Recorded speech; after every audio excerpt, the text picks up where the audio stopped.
Sa mundo ng basketball, ang bawat numero sa likod ng jersey ay hindi lang basta disenyo.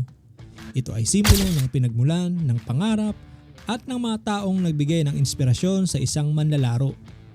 Ngayon, hihiram ako ng ilang minuto upang pag-usapan ang isa sa pinakamahusay na point guard ng ating henerasyon, na si RJ Abarrientos. At ang kwento sa likod ng kanyang paboritong numero, ang numero 4. Abarrientos for 3, highline.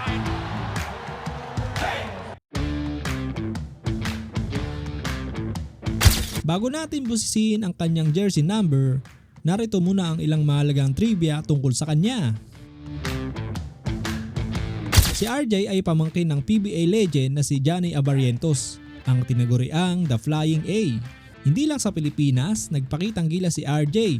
Naging import din siya sa Korea o KBL at Japan B-League bago bumalik para maglaro sa PBA. Kilala siya sa kanyang ice in his veins o ang kakayahan tumira ng malalayo sa gitna ng pressure. Walang alinlangan.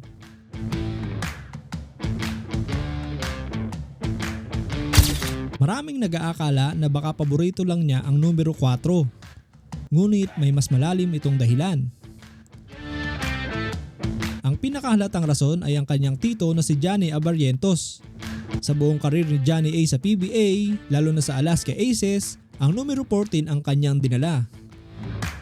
Sa pagpili ng numero 4, ipinakita ni RJ Abarrientos ang koneksyon niya sa legacy ng kanyang tito habang binubuo ang sarili niyang pangalan. Kasabay pa nito ang birthday ng kanyang ina. Bagamat dala niya ang apelyidong Abarrientos, nais ni RJ na magkaroon ng sariling pagkakakilanlan. Ang paggamit ng 4 ay sa halip ng eksaktong 14 ay simbolo ng paggalang sa nakaraan na lumikha ng bagong kasaysayan.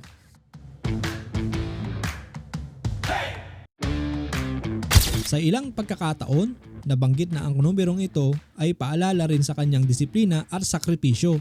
Para kay RJ, ang bawat dribble at bawat puntos ay alay niya sa mga taong naniniwala sa kanya noong nagsisimula pa lamang siya sa FEU. Sa tuwing suot ni RJ ang jersey, nakikita natin ang kombinasyon ng bilis at talino.